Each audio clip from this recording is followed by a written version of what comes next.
अखण्डमण्डलाकारं व्याप्तं येन चराचरं तत्पदं दर्शितं येन तस्मै श्रीगुरवे नमः।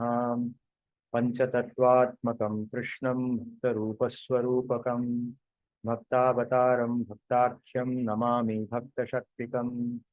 नमः पंकजनाभाय नमः पंकजमालिने नमः पंकजनेत्राय नमस्ते पंकजांग्रये। कृष्णाय वासुदेवाय देवकी नंदनाय च नंदगोपकुमाराय गोविन्दाय नमो नमः। नमो ब्रह्मण्यदेवाय गोब्राह्मणहिताय च जगद्हिताय कृष्णाय गोविन्दाय नमो नमः। वसुदेवसुतं देवं कंसचाणूरमर्दनं देवकी परमानन्दं कृष्णं वन्दे जगद्गुरुम्। सर्वेभ्यो नमः। सर्वेषां कृते स्वागतम्। Today we start the ninth chapter of Bhagavad-Gita. So before I go into the ninth chapter, we will listen to the narrative of Sudama and Krishna. A very sweet narrative from the Bhagavatam, Srimad Bhagavatam, Bhagavata Mahapuranam. This is in the Dashama Skanda of the Bhagavatam, and the 80th chapter, Ashiti Tama Adhyaya. Ashiti in Sanskrit means 80. So in this chapter, Sudama visits Krishna in Dwaraka. What happens? We will just go into that. So the narrative begins with Parikshit. You know, the Bhagavatam is narrated by Shuka Muni to Parikshit, King Parikshit, on the bank of Mother Ganga near Hastinapura, near today's Meerut. So Maharaj Parikshit is pleading with Shuka Muni because he has been hearing now quite a lot. It's right towards the end of Bhagavatam, this is coming. So he wants to hear more and more and more. So he asks, please continue to tell me. I want to hear more about Sri Krishna, his stories. So hearing that, Shuka Muni begins this narration. So he says, Shri Shuka Uvacha. Shuka Muni is saying, Krishnasyasit sakha kaschit brahmano brahma vittamaha viraktaha indriyartheshu prashantatma jitendriyaha. So Krishna had a close friend who was a Brahmana, and not just an ordinary Brahmana. He was a Brahma Vittama, means he was very knowledgeable in Brahman. Supreme Bhagavan, he knew about Bhagavan. Viraktaha, very detached, Indriyartheshu, in the objects of the senses, and Prashantatma, very happy, contented within himself, Jitendriyaha, conquered his senses. Such a Brahmana, such a highly qualified Brahmana with very high character, was a friend of Krishna. Yadrichayopapannena vartamano grihashrami tasya bharya kuchailasya kshutshama cha tatha vidam. So his character is described here. He was very content. Yadrichaya upapannena means one who is happy with whatever comes of its own accord. Whatever comes by itself, he is happy. He will not hanker for something more. His wife also was like that. She was also a very contented woman, not frustrated. Kuchailasya. See, Sudama is also known by another name, Kuchaila. You might have heard this name. So how does that name come? Chelam or Chela means cloth. Chailam. So also Chela, Chaila. Both words are used in Sanskrit. Chailaha, Chailam, Chaila. So cloth, Kuchaila, means whose cloth was very meager. He didn't have proper clothes. He was so poor. So it's a term which denotes poverty, extreme poverty, extremely poor. They had tattered clothes because they had nothing to buy new clothes with, right? And they didn't feel the need also. So Kuchailasya. So Sudama is called Kuchaila, Kuchaila or Kuchaila, and his wife also is called by the same name. Tasya bharya Kuchailasya Kshutshama. She was always in a state of hunger because there was not enough food to eat, and because of that she was emaciated. Kshama means her body was emaciated. Tatha vidha. Pativrata patim praha layata vadanena sa daridram sidamana vai vepamana bhigamya cha. So even though internally both are very contented, mentally they are peaceful, still their poverty is extreme. So that once she's a pativrata, she had no complaints. But she felt, why should my husband and my family suffer like this? So she once goes to him. Mlayata vadanena, face is very troubled, very sad, feeling very sad or sad expression in her face. Daridram Sidamana, her poverty has caused her to feel like that, look very emaciated, and her body is trembling. She doesn't know whether it's the right thing to ask her husband also. In that mood, she goes to her husband and she prays to him.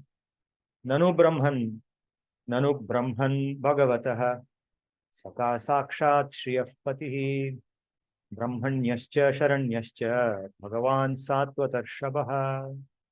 So you have a very close friend who is Bhagavan himself.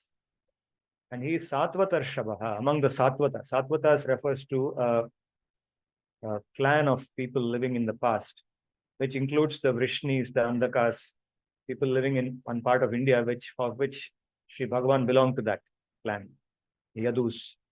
So Sattvatarshavaha. And Bhagavan is Brahmanya, means he is a friend or he is very dear to the Brahmanas. And Sharanya, he is also a person to whom others look for refuge. Others ought to look for refuge. Sharanya. Nanu Brahman Bhagavatah Saka. He is your friend. Such a person, Sakshat Shriyapati, he is not an ordinary Bhagavan. He is Sakshat, the husband of Lakshmi. Therefore, all the wealth belongs to him.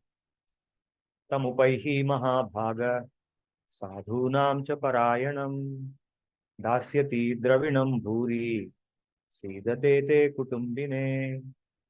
So please go to him, Mahabhaga. Oh, most fortunate person. She's addressing her husband. Sadhunam cha Parayanam. Go to that person who is the shelter of all the sadhus, of all the saintly people. What will happen? Dasyati Dravinam Bhuri. He will give you abundant amount of wealth because he is the husband of Mother Lakshmi himself. To see the tete kutumbine, to your, not only to you, but to your family, which is in so much suffering.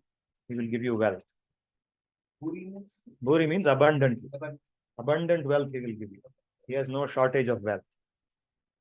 Aste adhuna dvaravatyam bhoja vrishnyandhakeshwaraha smarataha padakamalam atmanamapi yachati kimnu arthakaman bhajato natyabhishtan jagadguruhu. So this friend of yours, he is Jagat Guru. He is Jagatam Guru. He is the Guru for the entire universe.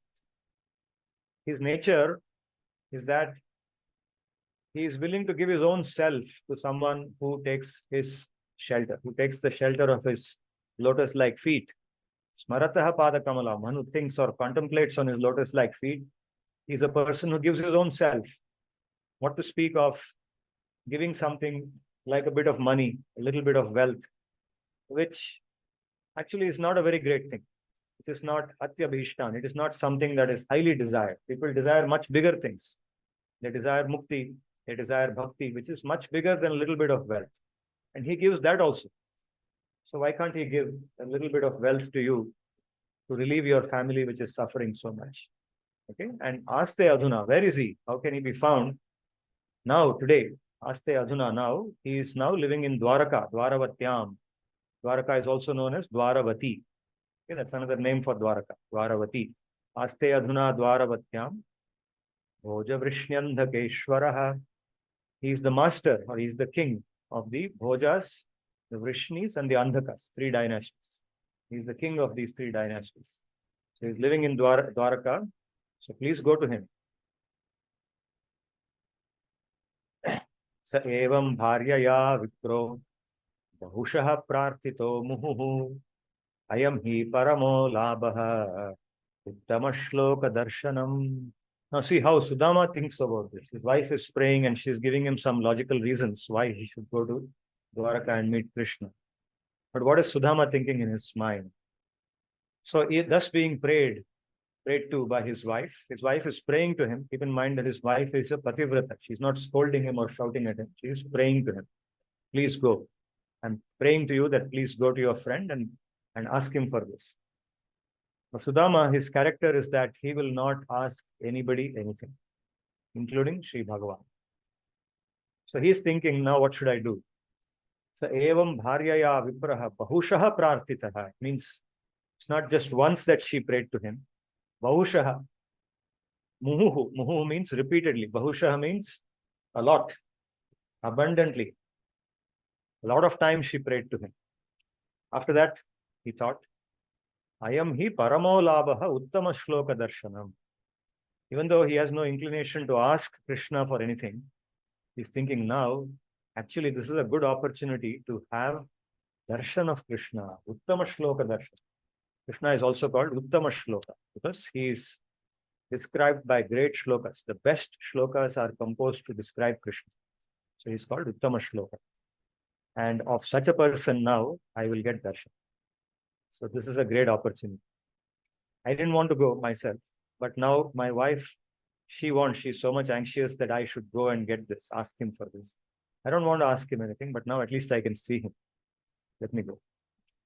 Iti sanchintya manasa gamanaya matim dhade apyastyupayanam kinchit grihe kalyani diyatam. So thinking in this manner in his mind, he decided to go. Gamanaya matim dadhe. He made up his mind, okay, I will go. Then he turned to his wife. Oh, Kalyani. Kalyani means, oh, very fortunate woman.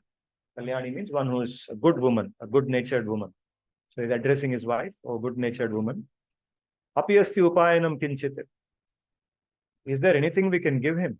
Because when we go to somebody's house as a visitor, you don't go empty-handed. No? At least take a box of sweets or some flowers or a gift. Maybe some gift made of gold. Something good. Astyapyupayanam kinchit grihe kalyani diyatam. Just check out if we have a gift in the house which we can give to Krishna, and please give it to me. I'll take it and go. Imagine they are in extreme poverty, abject poverty. They don't have food to eat. They don't have proper clothes to wear.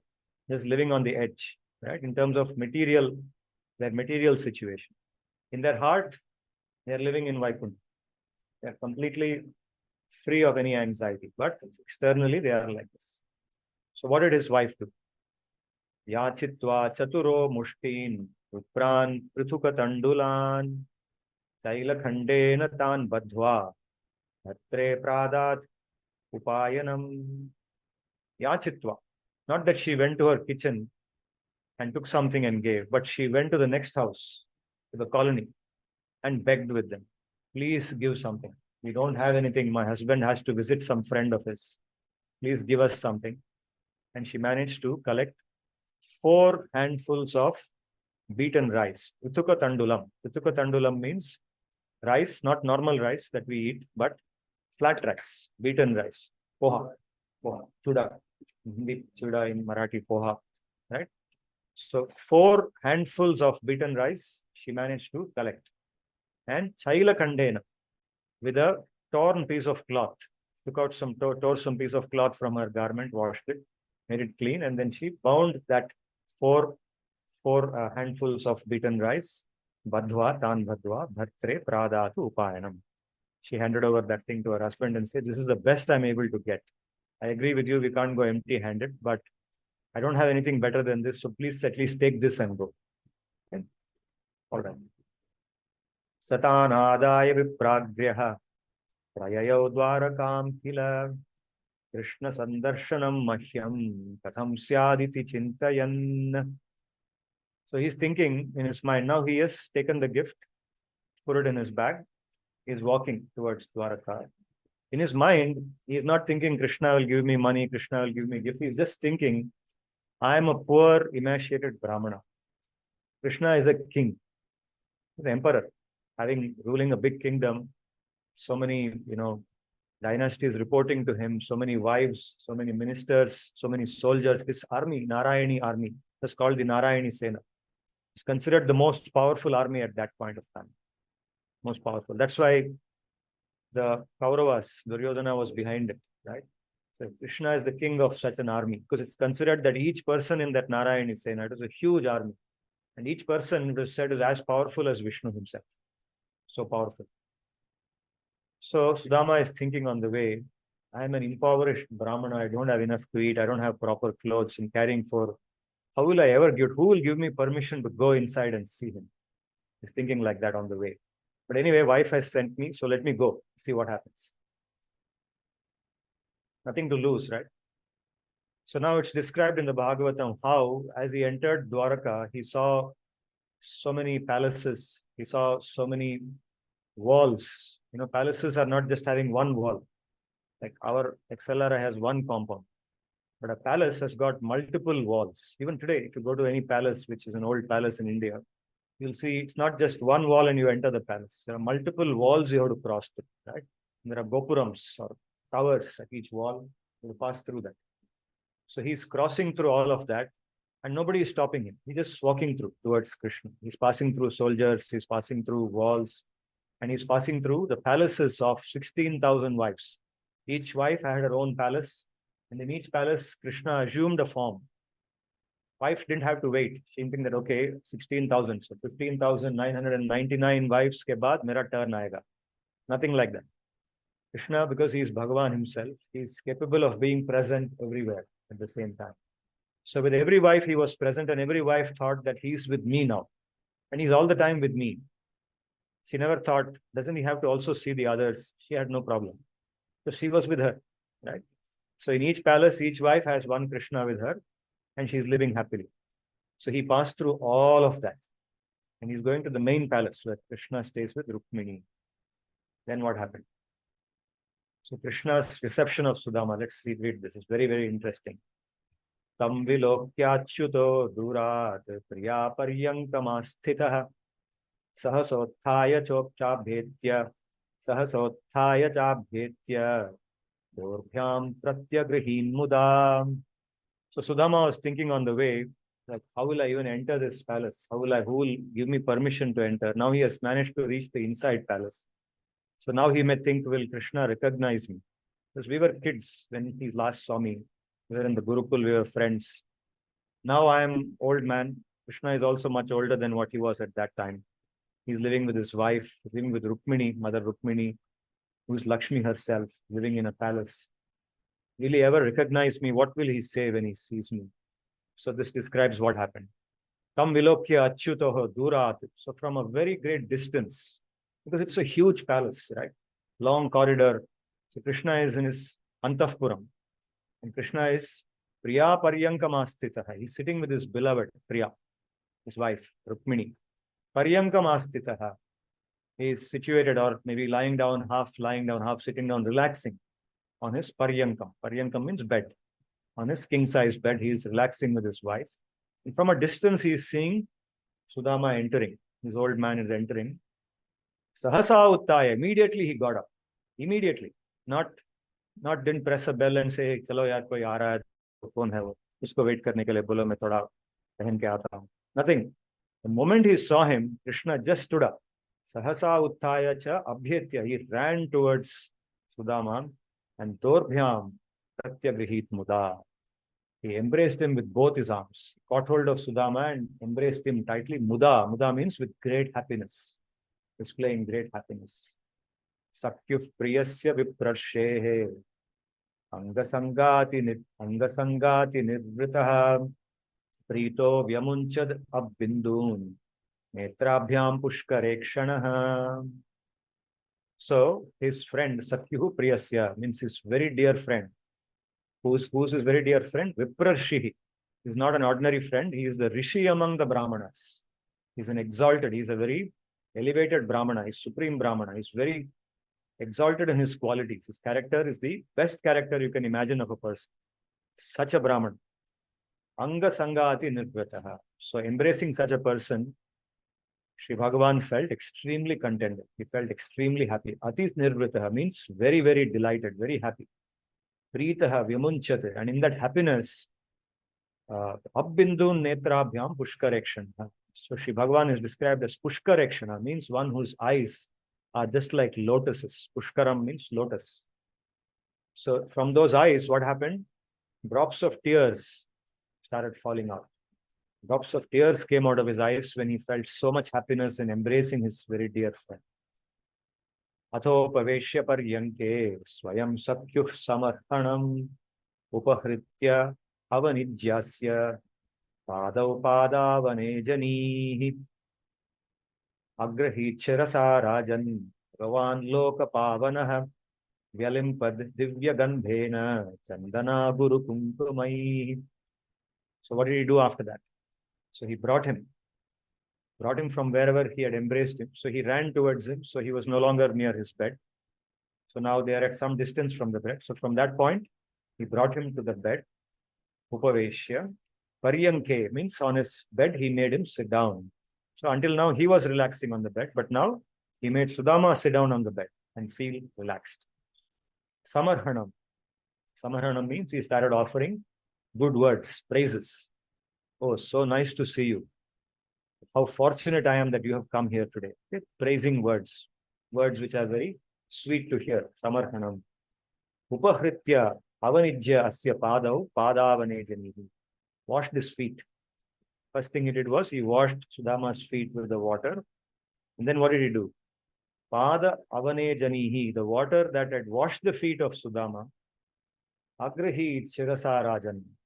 He sprinkled that water on his own head. Okay, what is interesting about it? Because Krishna is Bhagavan loka pavanaha. Everybody else in this world, they take the water which has washed Krishna's feet and sprinkle on their head because he is loka pavan. When we sprinkle the water that has washed Krishna's feet, then we become purified. But now Krishna is taking the water which has washed Sudama's feet and sprinkling on his head. Vyalimpate divya gandhena. Then he took divya gandhena, items which had a very divine fragrance. Okay, there are multiple items. Chandana. Chandana is sandalwood paste. Chandanam, aguru. Aguru is another type of, like camphor. It's another type of item. Kumkumam. Kumkumam we know, right? Which women apply to. So Chandana Guru Kumkumaihi, with all those items which had a very divya gandham, very divine fragrance, he applied them to the body of Suda. Okay, when a guest comes to the house, in our tradition, this tradition, now we don't do it. Now we just welcome the guest, we speak good words.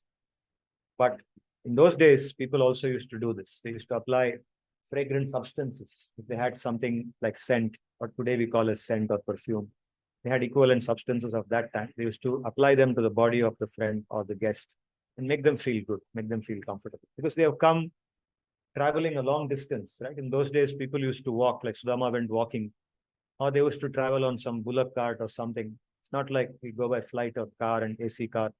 Those days, it was very tiring, right? So to overcome the tiredness, help them to overcome the tiredness, they would make them do all this. They would do all these things. Dhupai surabhibhir mitram pradeepavalibhir muda architva vedyatambulam gamcha swagatam abravit. Then he worshipped him. He showed him arati with dhupa. Dhupa means incense. Surabhibhi, with very fragrant. Surabhi means smelling good. Surabhibihi dhupaihi mitram pradeepavalibihi muda. Okay, Deepavali. Deepavali means what? We celebrate Deepavali, right? Deepanam avalihi.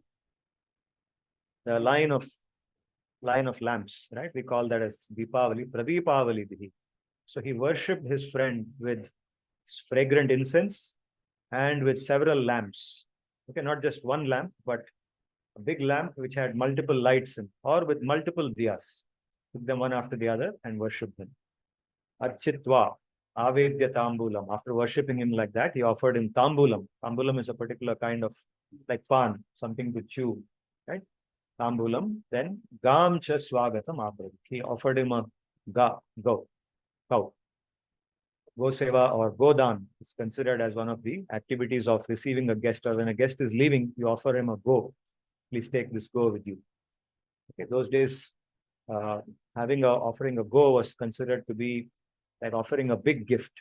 A go is considered to be a very big form of wealth for a person.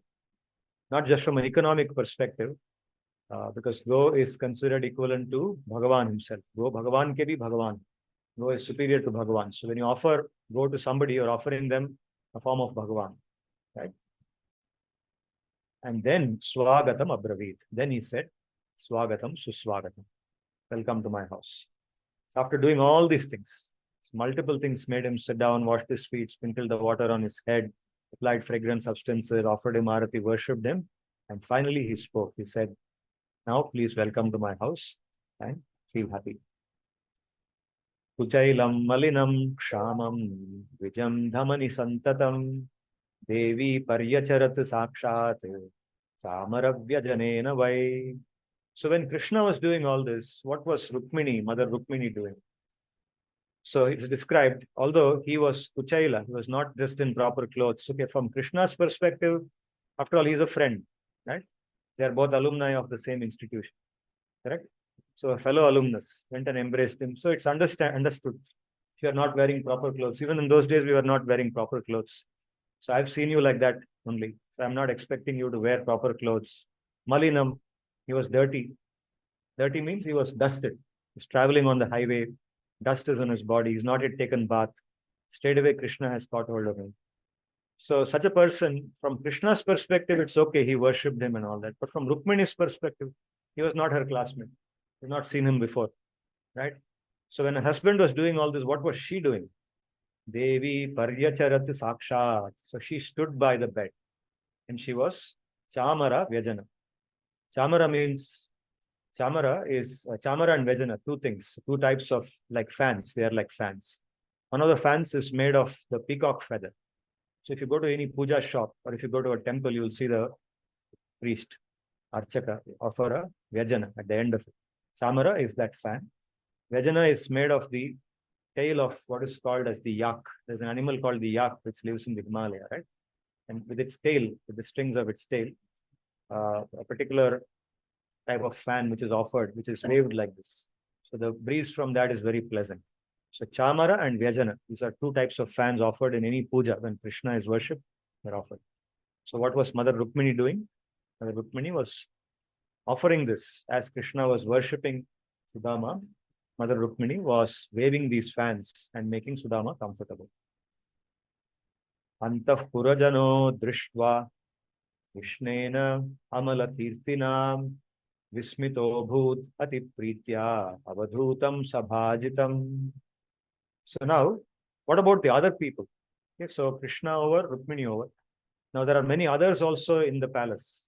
Okay, they are called Antahpura Jana.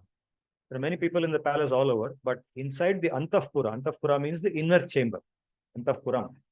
In the inner chamber where the person and his wife and the family members reside. Here, Sri Bhagavan and Rukmini, Mother Rukmini are residing. So they are the very intimate attendants of Krishna and Rukmini. So they are all there and suddenly they see one guy coming in. They never seen him before. They have no clue. They are not been informed also that he's coming. So they are seeing that their master is gone and embraced him and they are worshipping. Antahpura jano drishtva Krishnena amala kirtina vismito abhut. Completely confused, puzzled, bewildered. Atipritya, avadhutam. This person is a avadhuta. He looks like an avadhuta. Avadhuta means a person like a sannyasi, a renunciant, who gives up his home. He has no shelter. He's just wandering here and there. Okay, no schedule, no fixed place of staying. So they are confused. I mean, why on earth is our master doing this? And Krishna is Amala Kirtina, and this person, Amala Kirti. Amala Kirti means one whose fame is untainted, very pure.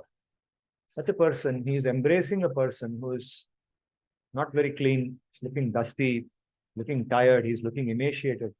Who's this person? Imanena kritam punyam avadhutena bhikshuna shriyahinena lokesmin dakhitena adhamena cha. What kind of punya this person should have done that our master, who is the husband of Lakshmi himself, should be giving him a treatment like this? Yosau triloka guruna Srinivasena sambhritaha paryankastham shriyam hitva parishvakto grajo yatha. Srinivasa, he is the abode of Mother Lakshmi, Shri, and he has left Shri. Paryankastam shriyam hitva. He was lying down with Mother Rukmini attending to him. Mother Rukmini was sitting at his feet. She was massaging his feet. He was relaxing. And he just left everything, left the bed, left Mother Lakshmi also. And straight he has gone as if this person is an elder brother. So whom would you do this to? So the only way you can explain it, maybe his elder brother came or his father came, somebody elder to him came, then he would do this, leave his wife and go there. So as if this person is the elder brother, but we know it's not the elder brother because we know his elder brother, Balaram, right? And we know him, he's also living in Dwaraka. So this is not his elder brother. So who is it? Yo Asau Triloka Guruna. This person, our master, is Triloka Guru, Krishna. The Triloka Guru is now worshipping somebody whom we have never seen before. So you can imagine how confused they are feeling in that state. Now Sri Bhagavan speaks to Sudama. Kathayam chakratuhu gataha purva gurukule sato atmanor lalita rajan tarau grihya parasparam. So Krishna and Sudama are not bothered. They are not worried about what others are thinking. They are not even worried about what Mother Rukmini is thinking. So they are now both sitting on the bed and they are holding each other's hands. They are holding each other's hands are clasped together. Okay, so to understand this, you have to visualize. Let's say you have a childhood friend whom you have not seen for many years, or somebody who studied with you in the college, okay, or in your schoolmate, with whom you are very close, but you went your separate ways, you parted ways after school, you never saw each other, and suddenly your friend turns up. Okay. So now, Kathayam Chakratuhu Gataha.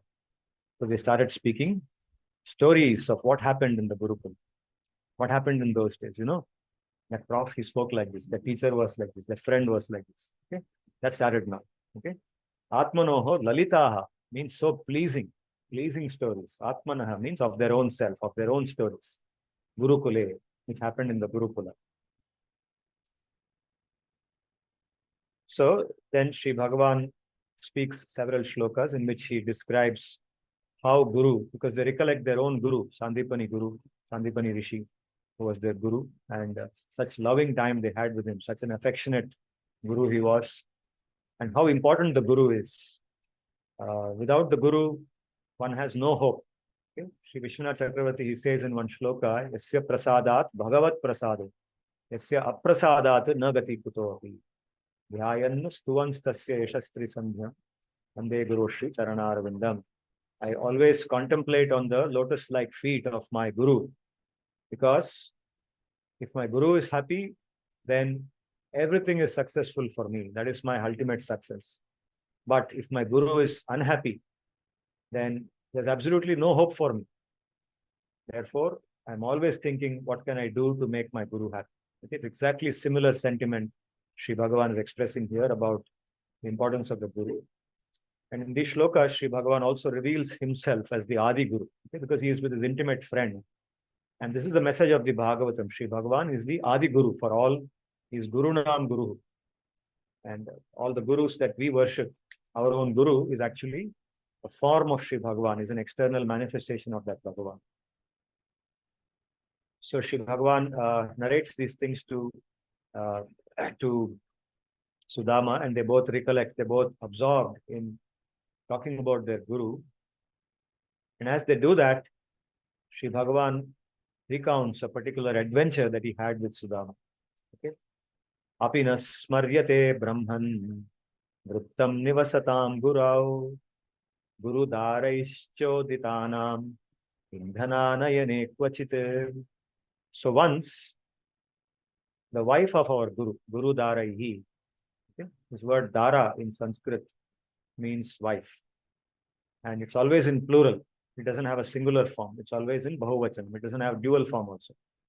Guru Daraihi. His Guru had only one wife, but it has to be expressed in plural because that word doesn't have a singular or dual number. Yeah, only plural. Guru Daraihi Choditanam.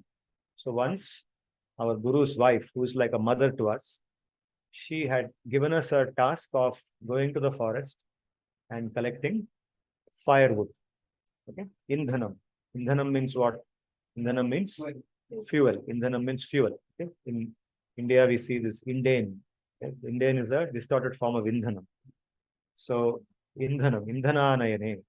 So, one of the responsibilities of a disciple in Gurukula He used to go to the forest and bring what is called as the samit. Particular type of wood called samit is used for both for cooking and for yajna, performing yajna. Samit is used. That's the responsibility of the disciple. So the guru or his wife or some senior disciple calls and says, please go and collect some samit and come.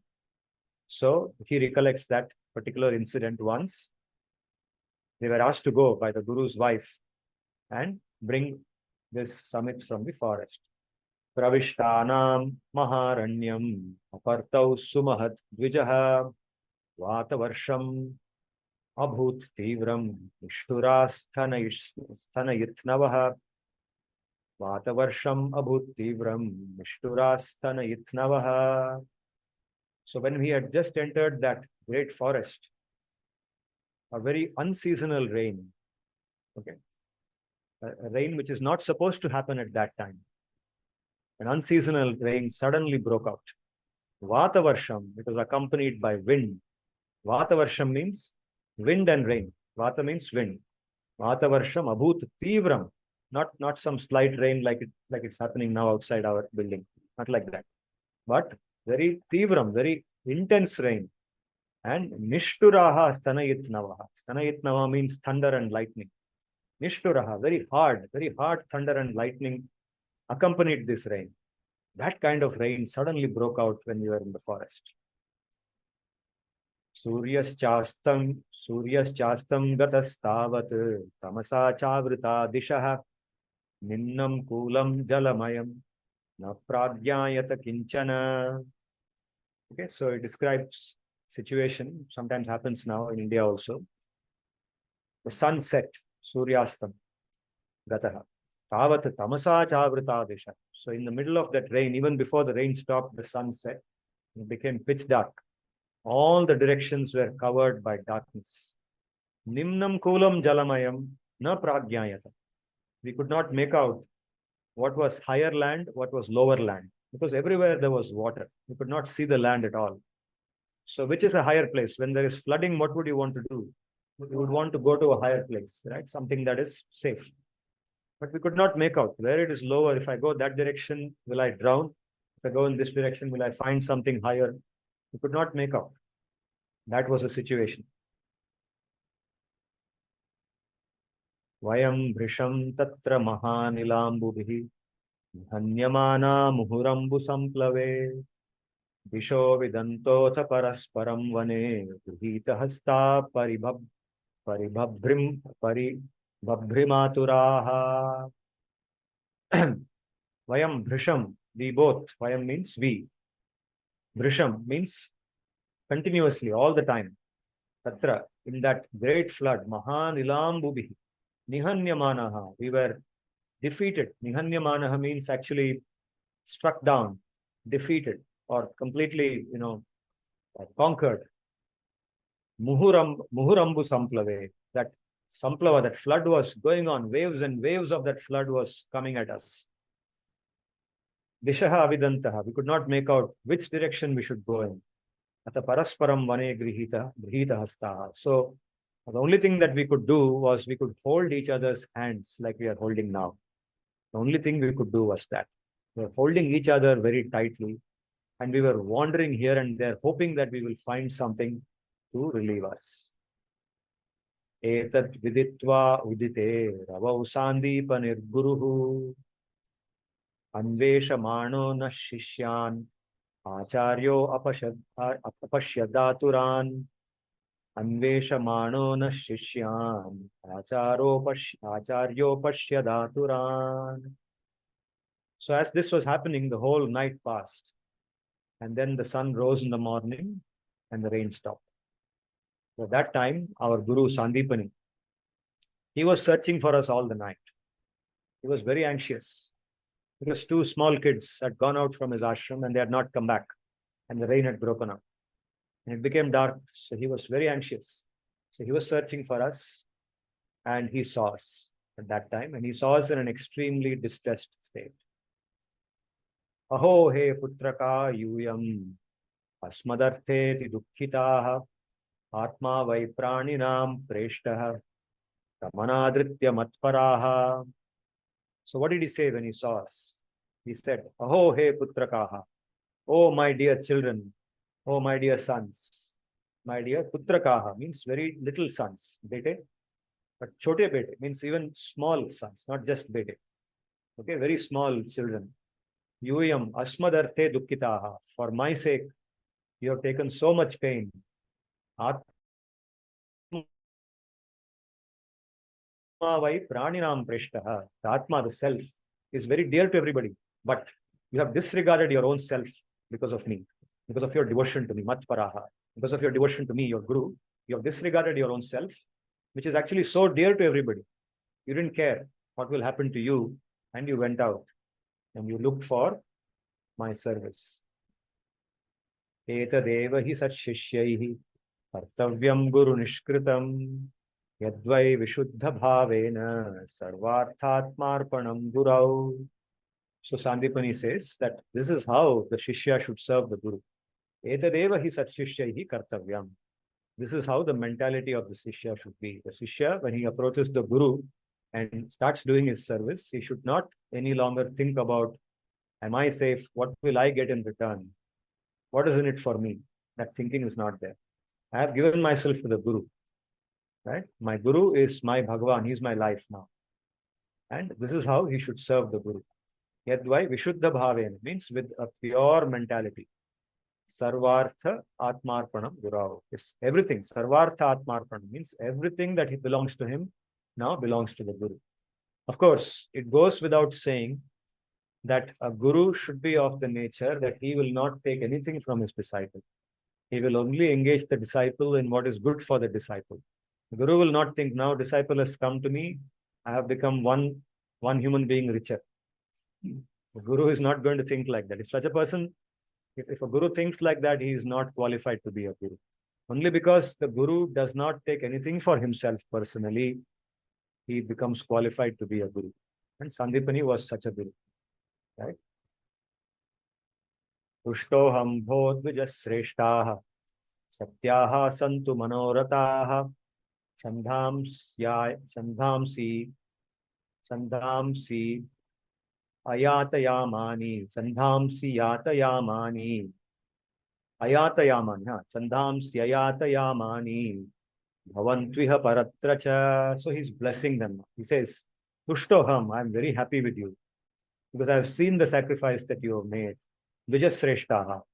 Okay, they are called Dvija. Dvija means the word Dvija refers to one who gets a second birth. So first birth is when we are born from the mother's body. That is our first biological birth. Second birth means when we go to the Guru and the Guru gives us Diksha. At that time, it is considered to be the second birth. The Guru becomes our father at that time. It's not that we forget our original parents. In addition to our original parents, now we have one more pair of parents. The Guru and his wife also become our parents. And that's called our second birth. So both Krishna, and the Brahmanas, the Kshatriyas and Vaishyas, all the three categories of people have this Dvija title because they all go to the Gurukul. Only the Shudra, the fourth category, does not go to the Gurukula. Okay? So he is blessed by the Guru in a different way. So Dvija Sreshtaha, greatest among the Dvijas, Satyaha Santu Manorataha. I bless you that may all your desires be fulfilled. Whatever desires come to you, may they get fulfilled. And when a Guru says this, he knows that these people know what to desire. They will not desire anything that is harmful to them. Okay, so may all your desires be successful. Chandhamsi ayatayamani. Whatever you have learned, Chandhamsi means the chandas. Whatever you have learned in the Veda, it's another metaphor for the Veda, learning the Veda. Chandhamsi, whatever Veda you have learned from me, ayatayamani means let them remain permanently in your memory. May you never forget them. I bless you. But they will never go from your memory. Ayatayamani. Yatayamam means that which deteriorates with time.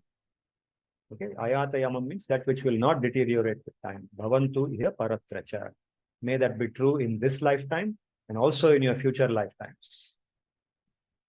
Itham vidhanyane kani vasatam guru veshmani guror anugrahe naiva puman purnaf prashantaye.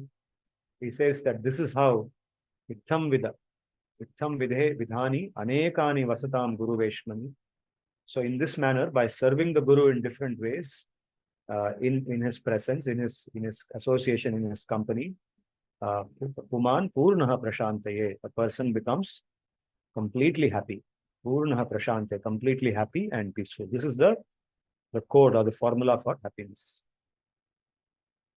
So in this manner, both Krishna, so Krishna is recollecting how in the ashram, so they are talking the whole night, they are spending now together sitting on the bed. Okay, they have forgotten about, Krishna has forgotten about Rukmini. People in the palace are watching them. They are not at all noticing them, completely oblivious of them. They're talking about all the different adventures, all the different activities they did together, and the whole night passes. And finally, Sudama responds and he eulogizes Krishna. He doesn't say much, he just says these two shlokas in which he tells Krishna that, oh, Bhagavan, I know who you are. You are not just my friend, and you are not just the king of Dwaraka. You are Bhagavan himself. And if you, a person like you, who is the guru of all the gurus, if you have to spend time in a gurukula, it is only for our benefit. It is not for your benefit. There's nothing that you are learning there because you are the source of the Veda. The Veda that you are learning is only to show us how to learn the Veda and how to serve the Guru as an example for us. And it says, he's saying, Vaso Atyanta Vidambanam. Vidambanam can be understood as an activity done only as a pretense. But of course, Krishna doesn't pretend anything. As a formality, as a pretense, or as something that is done only for the sake of doing it. Loka Sangraham. Krishna says for Loka Sangraha means for the sake of benefiting the population, I do it. If I don't do it, then others also will stop doing it. It's like the father in the house.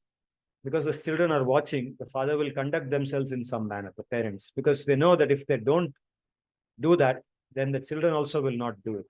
So in front of the children, they will do that. Okay, so Atyanta Vidambanam. So therefore, whatever you have said now, we definitely had a good time, no doubt about that. But I also recognize that you are not an ordinary person. You are Bhagavan himself. So with this, the Ashititama Adhyaya of the Dashamaskanda of Bhagavatam closes with Sudama and Krishna talking to each other the whole night. And this is for us a very, very appropriate way to begin the 9th chapter of Bhagavad-Gita, because the 9th chapter is about this intimate bhakti. 7th and 8th chapter introduced us to bhakti and touched upon Ananya bhakti, and the 9th and the 10th chapter, they are the core of the Bhagavad-Gita. So if you see, the Bhagavad-Gita has 18 chapters in it, right? And in the 18 chapters, it's like a normal distribution. It builds up. It builds into bhakti, beginning with Karma Yoga and Atma Shuddhi and Atma Jnana and so on, gets into Bhagavad Jnana and Bhakti Jnana. And if you see, the 9th and the 10th chapters are the median chapters, the two middlemost chapters of the Bhagavad Gita. 8 chapters on this side and the 8 chapters on that side become 16. And the two in the middle are the 9th and the 10th chapters. So they are the core. And they talk about bhakti in intense form and Bhagavan's nature in intense form. And that is why this story of Sudama and Krishna, of course, the story has not got over. We have only seen half the story. The next half we will do in the next session.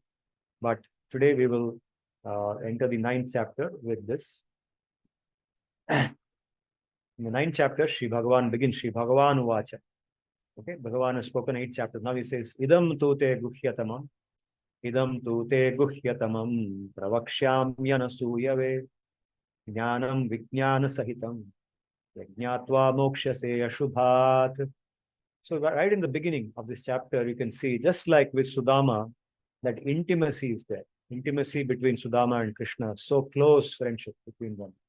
The same intimacy Krishna has with Arjuna also. So he says, this most confidential knowledge, guhyatamam, most secretive knowledge. Okay, guhyam. Guhyam means secret. Guhyataram, more secret. Guhyatamam means most secret. Okay, this is called tarap and tamap in Sanskrit. This tarap pratyaya means more. Like in English, we say good, better, best. Superlative, right? What do we say? What is that term called? Superlative is the best. So there is good, better, and best, right? So we have like that guhya, guhyatara, and guhyatama. Here, Sri Bhagavan says guhyatama. Means whatever I have given you earlier is one of the other two categories. It's either guhya or guhyatara in the first 8 chapters. Now I'm going to give you guhyatama. Idam tute guhyatamam pravakshyami. I'm going to give you. To whom? Anasuyave. It's a very important word here for us. Anusuyave. It's plural of anusuyuhu. Anusuyuhu. It comes from the word anasuya. Anasuya means what? Asuya, the word asuya in Sanskrit means hatred or envy, jealousy. Jealousy, envy, hatred. Okay, that property in us, in each of us, there is some amount of jealousy. There could be, by which makes us feel anger towards others, which makes us feel discomfort when somebody else is feeling happy. When someone else is successful, then we feel uncomfortable. Oh, it should not have happened. We won't say that outside. Outside, we will say, oh, so good, so nice, congratulations. You are the greatest. But inside, we are burning. Oh, how it happened to that fellow? It should not have happened to me. I get a promotion in the company. So happy, celebrating. I'll give my wife this gift. I'll give my children this gift. I'm so happy. In the middle of that happiness, a news comes that the guy in the next cabin has got a bigger promotion than mine. Then all the happiness I'm feeling is finished. That is called asuya. Is there a logical basis to it? There's no logical basis because the promotion that I got will not go away. I'm feeling happy with my promotion. I can continue to be happy. But that happiness is instantly destroyed when I hear that the other person got a promotion. This is the presence of asuya. This is a symptom, litmus test. If we want to know, if I want to know whether I have asuya in me or not, then this is a litmus test. The extent of unhappiness I feel when somebody else gets success. This is one thing. Another test of asuya or this anger is when somebody comes in the way of my happiness. I am enjoying something.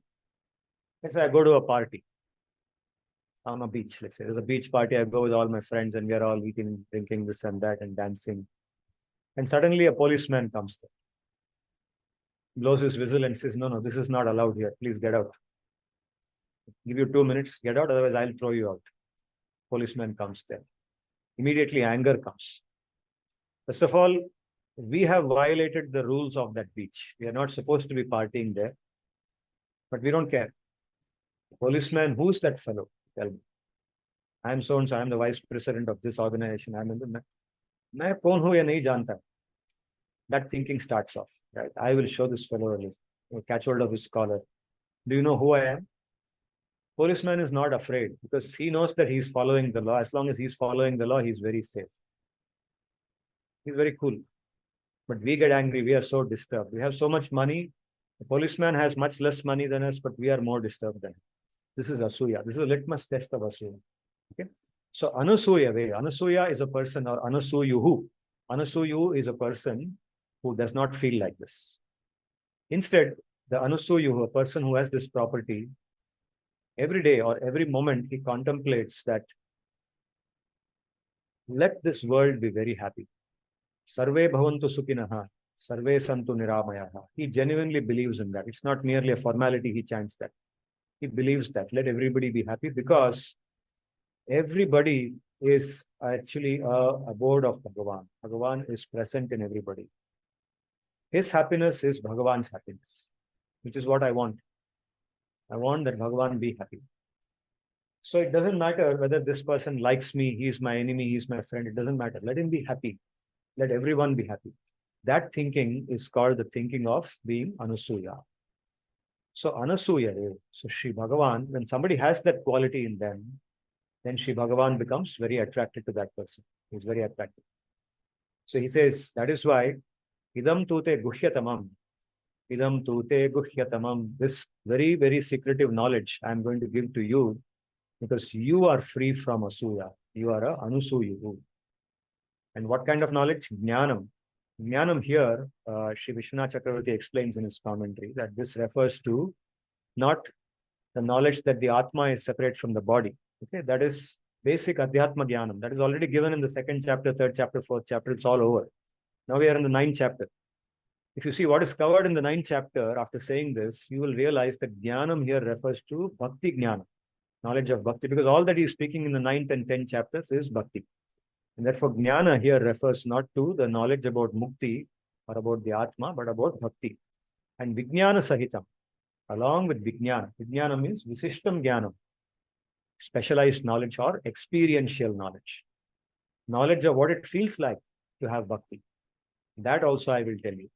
I will tell you about the theory about bhakti, theoretical aspects of bhakti, and also the experiential aspects of bhakti. Jnanam, vijnana sahitam, yajnatva mokshasya shubhat. Because once you have this knowledge, once you receive this knowledge, you will be free from all the suffering of this material existence.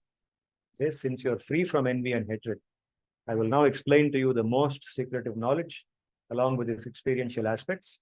By knowing this, you will be liberated from the miseries of material existence.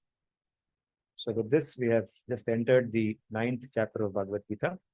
We've also heard the sweet story, half the story. We've eaten half the sweet now. Okay, and we're going to now go into the 9th chapter in great detail from the next session onwards, and learn many different things. We're also going to hear the Sudama story and also other stories from the Bhagavatam, which talk about the activities of bhaktas and how Bhagavan interacts with them, what Bhagavan feels in their company.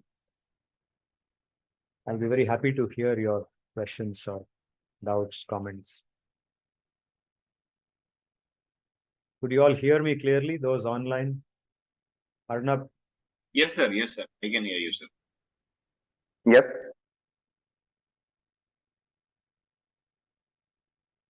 Sir, although the story related to Bhagwan Krishna and Sudama has been discussed in various ways, some says that because Sudama ate the chana or the grains given by Guru himself, that's why he was cursed to have or cursed to face a lot of troubles, which was actually on account of that. Somebody says that he did it intentionally. Some says that it was also Maya of Bhagwan Krishna who made him do so. So somehow and later on that actually resulted into very good fortune for Sudama. So this particular aspect of why he did that activity, can you throw some light on that? Specific to Sudama eating that. Nilesh ji, I am not familiar with that story. It's not in the Bhagavatam. It may be in the one of the other Puranas, maybe Padma Puran, Skanda Puran. I don't know. I'll have to check out if the story is there in one of the Puranas that Sudama ate something that was not meant to be eaten by him. And because of that, he suffered. Whether it is in the Purana and therefore, it has an explanation or not. At this moment, I don't know. I can find out now that you have raised this question. But one thing I can say is that whenever Bhagavan comes and manifests himself, when he does his Avirbhavanam here, he brings with him his Nitya Parikaras. So we should understand Sudama as not an ordinary Jivatma, but some very Mukta Jiva who takes birth along with Bhagavan to help him or to assist him in the Leelas that he performs. So this Sudama Leela, which is a part of the Bhagavata, has been therefore arranged by Yoga Maya. We should understand it that way. Okay, now whether the precedent of this incident was Sudama eating something that he was not supposed to eat, I will do some homework and find out for you. If you know the source from where it is coming, then you can also let me know. The Krishna serial impact which Thank you, sir. Thank you. Yeah. In the Krishna serial, Raman sir, I will tell you the link actually. You are started taking from Krishna Ashtami, which shows that Guru Mata had given the beaten rice to Sudama, and Sudama, because I believe Sudama was elder to Krishna, and his responsibility was to distribute the beaten rice between him and Krishna. But the rain and everything came up, and the beaten rice was with him, and they were on top of the tree because it was raining so much. Krishna was on one tree and Sudama was on the other tree. And as the night progressed, Sudama became hungry and he ate all the beaten rice and he did not share with Krishna. It's shown in that Krishna serial, but I'm not sure about the literature. So we have to be a little cautious when we take something from a TV serial or from a movie. Sometimes in a movie, for the sake of dramatization, The script writers may have added certain things which were not in the Shastra. Okay. So based on that alone, it could be true, it could be from the Shastra also. Until we verify, we cannot say. Yes, it's like journalistic article and our research paper. Yeah. But refer to a journalistic article. You can't refer to, like we say, Wikipedia. This is something. Wikipedia or newspaper. Yeah, correct. Yeah. So credibility has to be seen. Yeah. I agree. Yeah.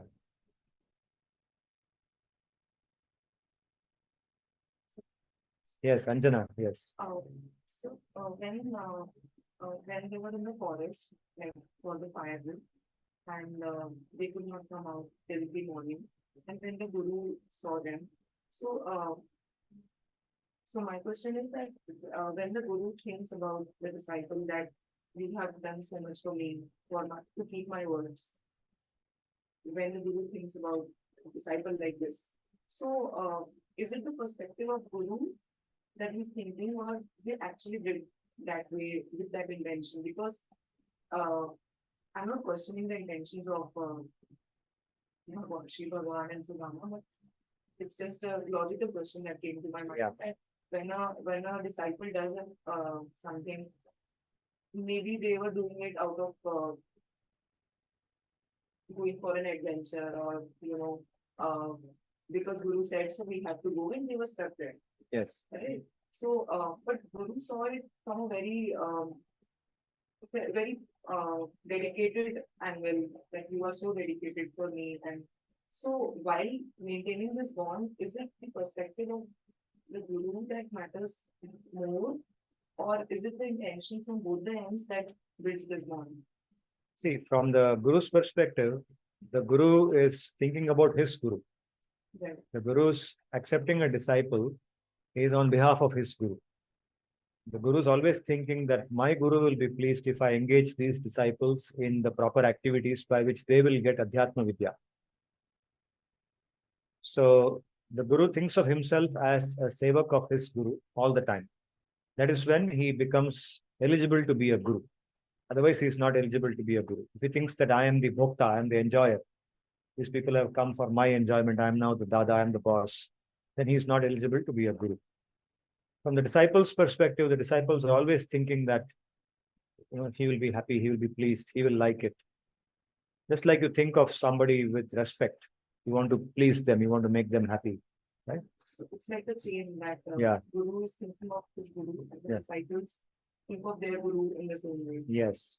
So paropakarartham idam shariram. We have discussed this before also, that the mentality for happiness, eventual happiness, the perfection of the Atma comes in this mentality that this body is meant for paropakar.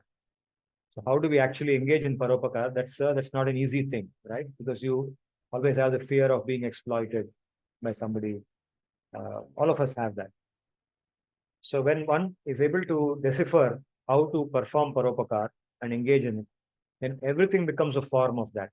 So Guru Seva is also paropakar. It's the highest form of paropakar. Everything is for the Guru. And through serving the Guru, all other forms of paropakar happens. The mentality that it is not for me. It is for somebody else, somebody other than me. And so at one point of time, you were mentioning that if you cannot make a Guru happy, if you cannot do things for a Guru, then you cannot do anything else. There was, If my Guru is happy, Yasya Prasadat, Vishwanath Chakravarti's shloka. He's composed a poem called Guru Vandana. It's prayers to the Guru. Set of 8 shlokas, Guru Ashtakam. In the Guru Ashtakam, the last shloka is this: Yasya Prasadat, Bhagavat Prasadam. By whose happiness is Bhagavan's happiness. Prasada means happiness or contentment. If Guru is content, then Bhagavan is content. Yasya Aprasadat na gati kuto. If Guru is not content with me, then there is no gati for me. Koi gati nahi. And I have no hope. Dhyayan stuvans tasya yashastri sandhyam. So 3 times a day, Trisandhya. That's for Brahmana, 3 times in a day they have to do puja, right? So Trisandhya. dhyayan, thinking of my guru, dhyayan stuvan, right? Telling about his greatness, talking about him in a positive way. Dhyayan stuvan, tasya yashaha, means his fame, his good quality, his good character. Okay, so we are asked to talk about the good character of our guru, just like we talk about the good character of Krishna or Bhagavan. Why? Because when we talk about the good character of that person, then those values come inside us. We adopt those values because we want to become like that, right? What we talk about, eventually we become that, isn't it? Isn't it true? Simple logic. No? So when we talk about Krishna, then we become like him. We develop his qualities, good qualities. That's the reason why we are supposed to talk about it. Yeah, so that's does it answer your question? Yes, it answers. But in the story also you mentioned that I wanted some elaboration. In the story, today's like Sudama and Krishna story, you mentioned that somewhere. Yeah, I mentioned it in the when I was talking about how Sudama and Krishna were both completely devoted to their guru, Sandipani. So they also were having this thought in their mind. Whatever Vishnu Chakravarti describes in this shloka, all sincere disciples have this thinking. This is a core mentality in Guru Seva. And now, one thing regarding this truth as well. Let's say this litmus test that we were mentioning. So we are not like getting stuck in this litmus test. Let's just assume that somebody is passing this litmus test. Yeah. At the same time,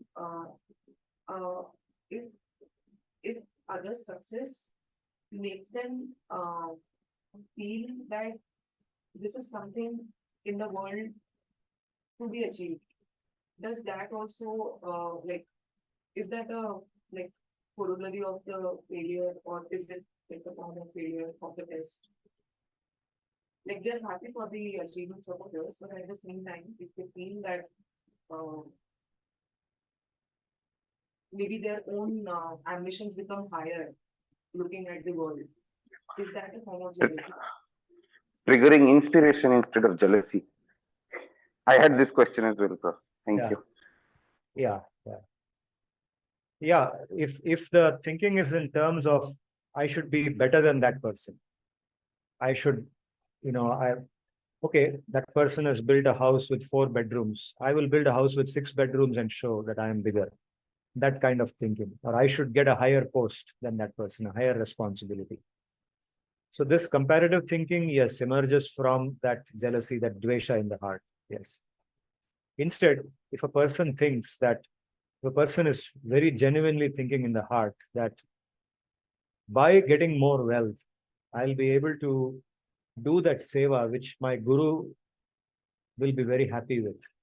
The person genuinely thinks that and consciously attempts to keep themselves away from the limelight. Okay, genuine saints you will see, like we were talking about Madhavendra Puri's story some time back. So the moment Madhavendra Puri realized that an amazing leela has happened, by which Sri Bhagavan has, stolen a pot of kheer for him. And now this news will spread all over. People will know that this has happened and I am the person in the center of that story. Immediately he left that place because he didn't want to get any limelight. He didn't want others to worship him. So this feeling that I don't want anything for myself. I am always a small particle of dust at the lotus feet, at the lotus-like feet of my guru, of Sri Bhagavan. If this thinking is there, then thinking that I should get some more, I should accumulate some more wealth because I can use it in my guru's service. I will build a bigger goshala for my guru. I will build a temple for him, or I will build a place where other people can come and study these books and learn. I will stay away from the line. I don't want anything for myself. If this thinking, see, this is something that only that person will know and Bhagavan will know, right? Then there is no jealousy. So whether there is jealousy or not depends on how that person is thinking about it within themselves. So having an ambition to do more things in this world by itself does not mean asuya.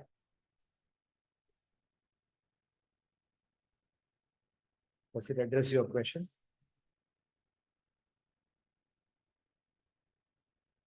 So developing this mentality, I mean, just add this one point.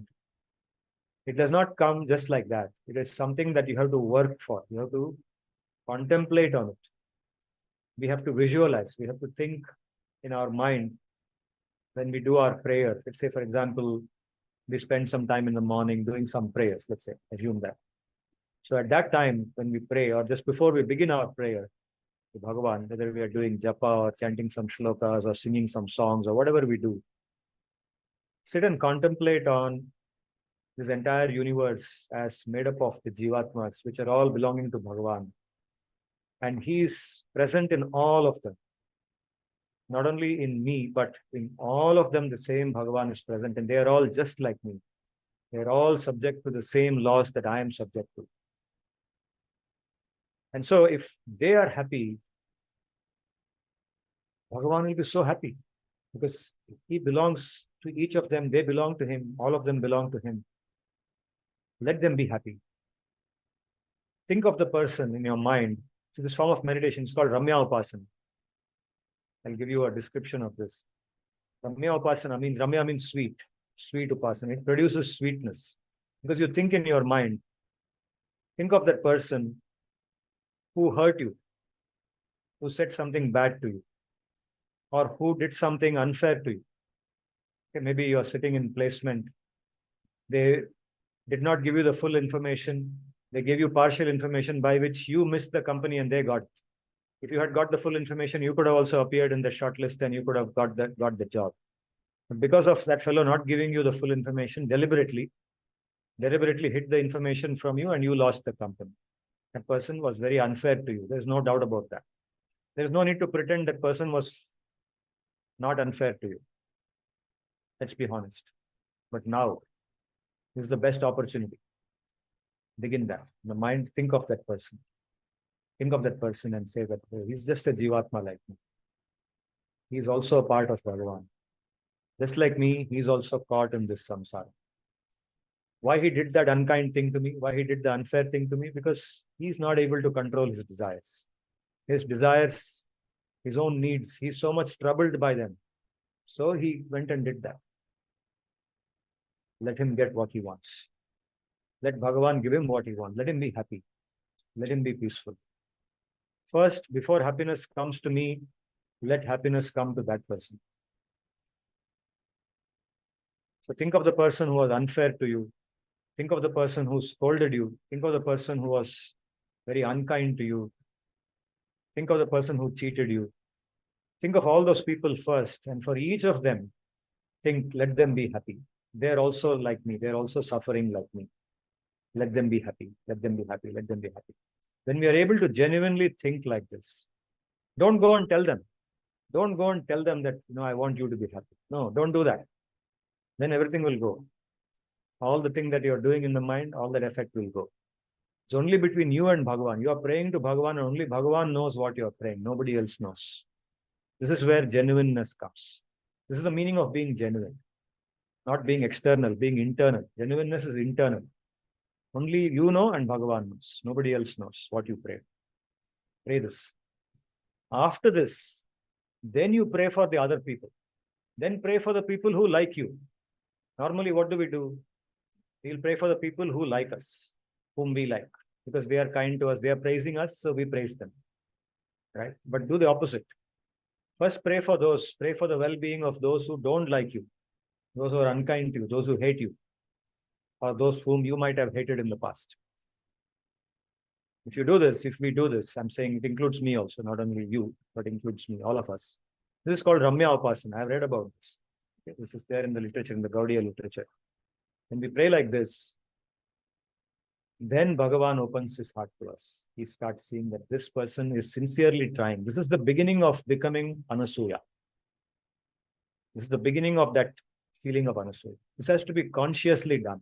It doesn't naturally come because we are in the samsara for millions of lifetimes. We have been like this and we are used to having Asuya in our heart. Asuya is so much a part of us that it doesn't naturally come to us. So we have to Just like we go to the gym and we work out, right? Naturally, we don't have muscles, but if you go to the gym and work out, the muscle will build. Just like that, we have to do a mental gym, a gym in the mind. You have to work this out. Okay. It's difficult. It's not easy. I can tell you, it's not easy to do this. But when we start doing it, start trying to do it, then we realize actually what is called in the Western literature as the abundance mentality. There's a mentality called abundance mentality. And the opposite of that is the scarcity mentality. The two mentalities. Scarcity mentality you will see very commonly around. And we also have a bit of it. Scarcity mentality is that if somebody else gets something, then I will lose. I'm a loser. Therefore, I should do things to ensure that nobody gets, only I get. Abundance mentality is not feeling any insecurity when everybody gets everything. Even after everybody gets what they want, I will still have enough left for me. Perceiving the same world with the abundance mentality. There's abundant in this world. Bhagavan has everything. Whatever I need, he will give me. It's called abundance mentality. So this Ramya Upasana helps in developing that abundance mentality. That mentality develops. So this is where bhakti begins. This is the beginning of bhakti. And Arjuna, you were saying something. Does it address your question also? Yeah, now I have a question on the Ramya Upasana. Yeah.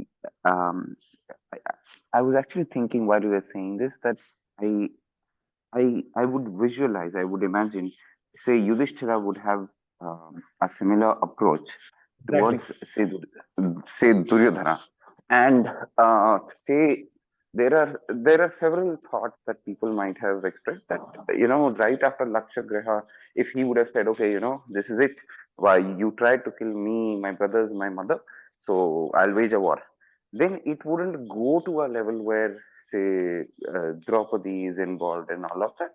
So that's one way of thinking. The other way of thinking is because he was that resilient, because he went through all of that, because he bore with all those situations.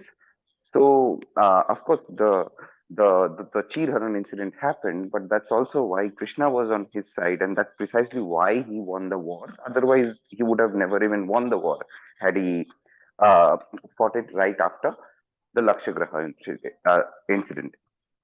So in today's world, and that was even Dwapar Yuga, and now we are living in Kali Yuga, where you were exactly talking about this scarcity versus abundance mentality, and I see a lot of people talking about this, and and very ironically, they connect it to Operations Research in some ways that I don't understand, but they say that if somebody loses, that's the only situation where I'll win. And they would even test the situation by saying that, okay, fine. So I hid one piece of information from Arnav and let me test how he reacts. And and now if he doesn't react, now I know he's someone who we are living in a survival society. So I know that okay, in the food chain now Arnav is one guy who's softer. I can deal with this guy. So I keep thinking this that this is a beautiful practice, but it is like the Nash equilibrium where it's like, and that's what people are scared of. Like if I go and this is how I'm thinking. Uh, if I'm telling this thought to somebody, then they would live in fear of exploitation, like you were mentioning, that if I keep thinking in these terms, somebody would take advantage of me. And so, how can I do both? One, build that defense system that I don't end up hurting others or I don't end up doing bad things. And I genuinely pray good for, say, my boss, who, for instance, is not in good terms with me. For like just an example, on the other hand, I'm also thinking that I am creating that self defense where I know that okay, at this limit I need to stop because in Kali Yuga it's tougher, right? Like how much resilience is expected of someone? We are all more papi considered compared to people in Dwapar Yuga, and that's why we are in the Kali Yuga, isn't it? Or I'm just mixing things up. No, I fully, I'm with you. I think, I think we have touched upon a similar question like this earlier also. And I will reiterate what I said earlier, that this is an iterative process by which it's a struggle. You know that you're living in a world when a lot of people have a scarcity mentality around you. In the midst of that, you're trying to develop an abundance mentality. So then you get exposed. You have the fear of being exposed to being exploited. So to what extent should you allow yourself to be exploited by others? To what extent should you not allow? There's a paradox there, because if you try to prevent yourself from being exploited, then again you are going back to the scarcity mentality. So you are caught between, this and that, whether you should move this way or that way. But the Right. only thing that I Right. can correct, no, you understood, is exactly what you're asking, isn't it? Exactly. Exactly. So this is a thing that has to be discovered by each of us as we walk along this path. There's no one simple formula or solution for this. There's something that we start doing internally. We start working on the inside and asking ourselves the question internally again and again: should I do this or should I not do this? Will this be pleasing to Bhagavan if I do this? Will it not be pleasing? Will I get exploited? Is it okay to be exploited sometimes? Is it okay not to be exploited? Is it okay to let it go? Let that person have a better job than me. It's okay. I'll let him have it. Is it okay or is it not okay to say like that? So this is something that we have to scrutinize internally. And when you do activities like japa, for example, when you do japa of the Maha Mantra, something like that, then you'll find that from internally the guidance comes. You will find that there is a path inside by which you get clarity. Okay, let it happen this manner. And you feel content with that. You feel content even if what would have otherwise been called as exploitation, you don't feel that you got exploited. You said, okay, chalo, let it happen. Let him be happy. Let that person be happy. You let it go. So this letting go and seeing it with clarity, okay, not seeing it as something that happened out of helplessness, but seeing it as something that happened with control. You allowed it to happen peacefully. Okay, that's something that develops over time, and it's something that's iterative. Means you go back and forth, and that's my realization so far. That's all I can say.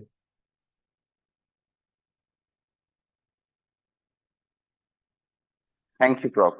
Yeah, we all probably need to be in that contemplative process of understanding where do we want to, internally be in that phase where we genuinely wish to be kind to people and, recognize over time that, okay, fine, this is a person who's constantly exploiting me, so I need to be in control, or there needs to be a way with kindness in my heart that I need to stop this.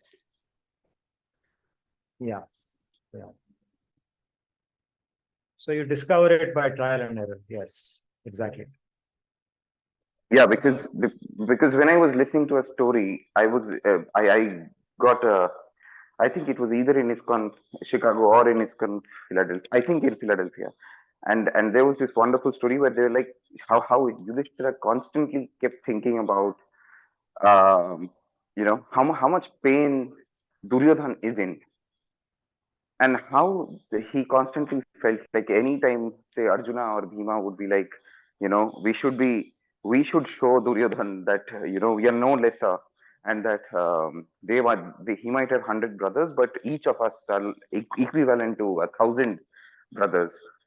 And Yudhishthira would be like, control your anger. I know you are capable, but understand the pain Duryodhan's in. Duryodhan is also one of our brothers, and you need to understand that. So I keep, and that's what they're saying, that's the mindset that always gave happiness to Yudhishthir, that he was constantly in control.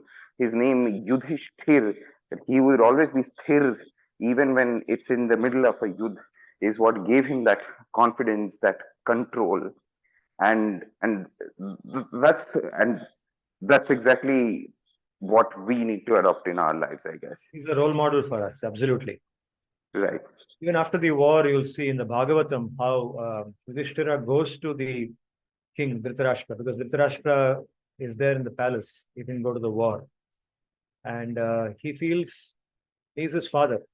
Even though Dhritarashtra did not see him like his own son, he saw him like his brother's son, right?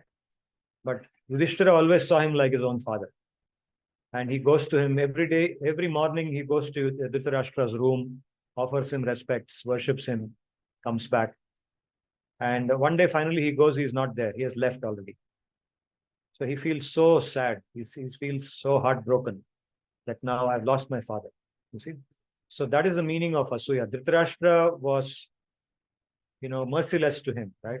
Even in the beginning of Bhagavad-Gita, the first loka of Bhagavad-Gita, Mamakaha Pandavaschaiva. He distinguishes between the sons of Pandu and his own sons. Dhritarashtra's thinking was always like that. But notwithstanding that, Yudhishthira's thinking was that abundance mentality. He saw him like his father, treated him like that. And that is the reason, exactly, you hit the nail on the head.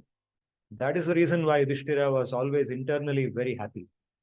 He had internal happiness and he had the love of Krishna. Krishna was so dear to him, right? Or Krishna considered Yudhishthira dear to himself. Just like Sudama. Right. He had empathy. Like in modern world, we talk about empathy. He exactly had that. Like even when he comes and the Dhritarashtra says that, like welcome to the Samrat, sarcastically. Even then Yudhishthira would be like, I'm not a Samrat. I have been a murderer of your 100 sons, and if you want to give me any kind of punishment, please give it to me. But then bless me with all your heart. So it is, yeah, it is so inspiring, but so tough to get there. Yeah. So it is not something we can imitate. We can be inspired by it, but we should not try to imitate it overnight. Because if we imitate it, it will not sustain. So it has to be developed by sadhana, by upasana, by sadhana. It has to develop over time by constant reflection, by internal working. We have to work on ourselves. Only then it develops. Right. Thanks, Prof.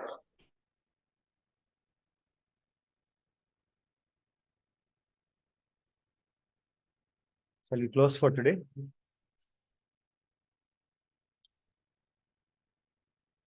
Om Swasti Prajabhyah Paripalayantam Nyayena Margena Mahishah Brahmanebhyo Shubhamastu Nityam Loka Samasta Sukhino Bhavantu Om Tat Vishnu of Paramam Padagum Sada Pashyanti Surayah Divi Vachakshuratatam Tad Vipraso Vipanyavo Jagruvagum Sassamindhate Vishnu Yat Paramam Padam Paryaptya Anantarayaya Sarvastamoti Uttama Mahadbhavati Sarvasyaptyai Sarvasya Jityai Sarvamevatena Apnoti Sarvam Jayati Om Shanti Shanti Shanti Hari Om